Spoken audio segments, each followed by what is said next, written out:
Welcome back to Les Schwab Tire Center's Outdoor GPS. It's time for Owin's Field Report, sponsored by Les Schwab Tire Centers. All the reports that I was getting yesterday were obviously, if you're chasing springers, were coming from the Willamette. I did get a couple of reports for some of the tributaries north of us. Can't really get into those too much without upsetting folks, for good reason, I'll admit. But things are improving.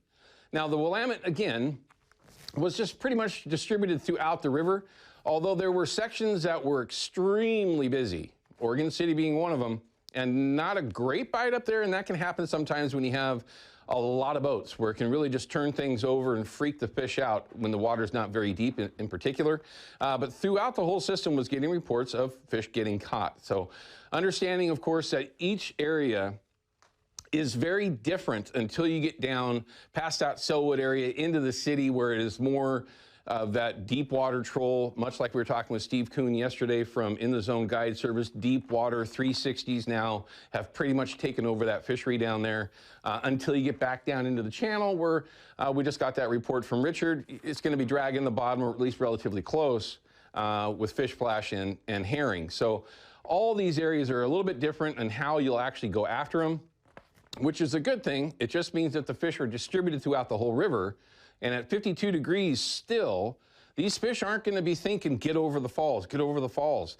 So as long as they keep coming in this week, crossing our fingers, they should be pretty much distributed throughout the area. So if you have a technique and a way that you like to go after them that you're more confident in, say, another, like in my particular case would be, I'm not all that confident with eggs right now because I ain't got a whole bunch to kind of mess around with. I would be more confident running around in deeper areas, running 360s and coon shrimp and spinners, or maybe even in the channel, pulling herring around behind a fish splash. So there's certainly things that you can do to maximize your opportunities if you get out there. So hopefully you're able to. Quickly though, let's get through this. Let's take a look at fish counts. They did not update the Willamette this morning.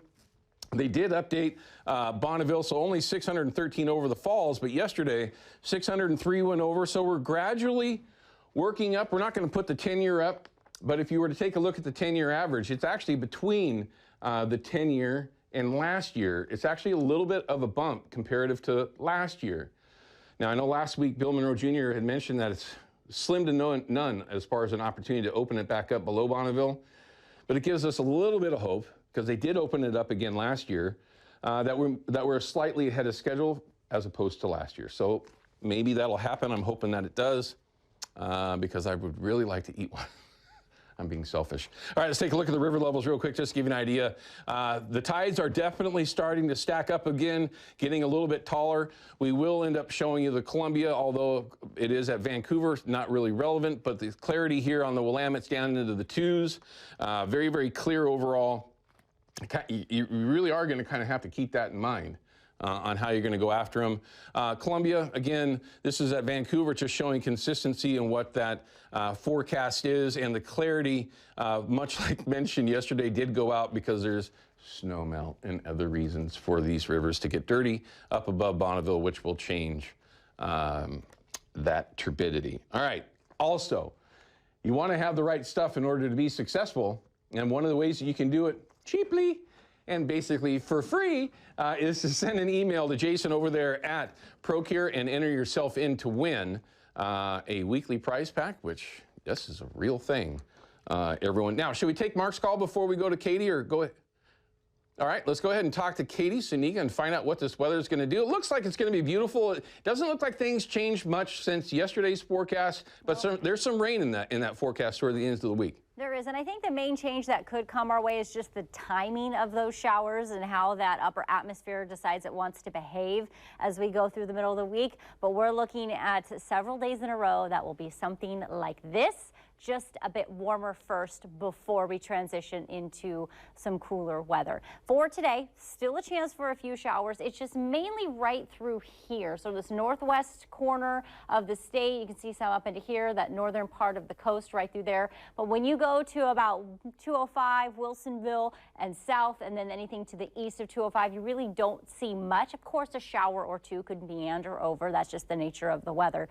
And then by 2 o'clock, everything seems to dry out going into the evening, pretty clear. A few clouds for us tomorrow and into Tuesday. And then Wednesday right now looks like it'll be that transition day for us. We're tracking the potential for a few showers, but will it hit us on Wednesday? Will it wait to Thursday? That, again, is going to depend on this. We have this weak high pressure right here that just seems to keep this at bay until Thursday. Then it's allowing it to drop down until we get to Saturday. Then it looks like this high pressure might want to come back in, which means we would go into the weekend cool and showery and come out of it on the warmer side. Just 1/100 of an inch possibly over the next 3 days. Here's that 7-day forecast. As we were just talking about, not much of a change from yesterday, but keeping an eye on that timing for Wednesday, Thursday.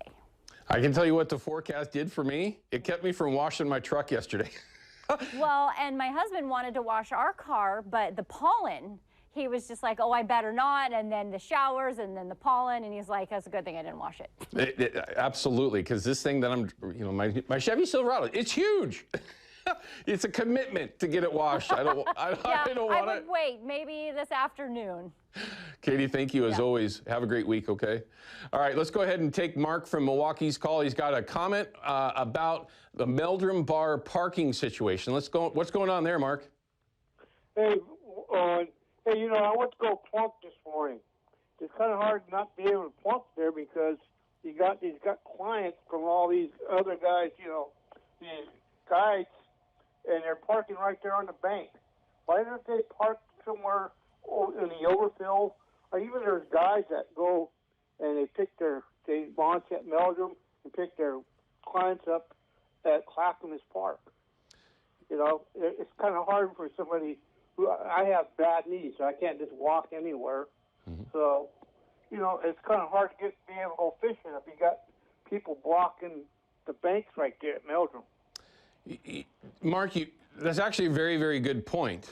What he's referring to, everyone, if you're unfamiliar with Meldrum Bar area, it's a spot where everyone can go that likes to go plunking, and I am a banky through and through, although I'll admit I haven't plunked at Meldrum in 100 years.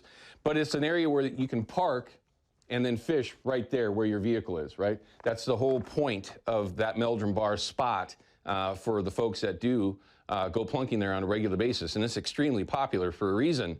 If it gets cluttered up or filled with people that aren't even fishing there, then the folks that are going there to utilize that location are unable to do so. So very good point, Mark, that you bring up. And I don't know if a sign would, because I don't know if they'd be able to restrict people from actually doing that, like to get serious about it. But it's obviously a courtesy thing, where, like you mentioned, if the guides are having clients park there where you would typically be parking because it's more convenient for them, it's not really the coolest thing to do. And it's easy to pick folks up at Clackamas Park because there's plenty of parking there. And unfortunately, they have not rebuilt that boat launch yet, which is a whole other story. But Mark, good point, and hopefully somebody out there can use that PSA and maybe just kind of think about others as opposed to themselves. It's an interesting point that you bring up, Mark. Thanks for your call. All right, let's cut to a break. When we come back, I'm going to have Jody Smith from Jody Smith's Guide Service. We're going to spend just a few minutes with them, finding out how the early part of turkey season is going for him, and hopefully to give you an idea of what you can expect if you're heading out this week or going forward. We'll be back with that in just a minute. Outdoor GPS is brought to you by P-Line, because we fish, by Hawken Fishing, perfection in fishing gear, and by Haxton's Canvas and Upholstery, the trusted name of the Pacific Northwest.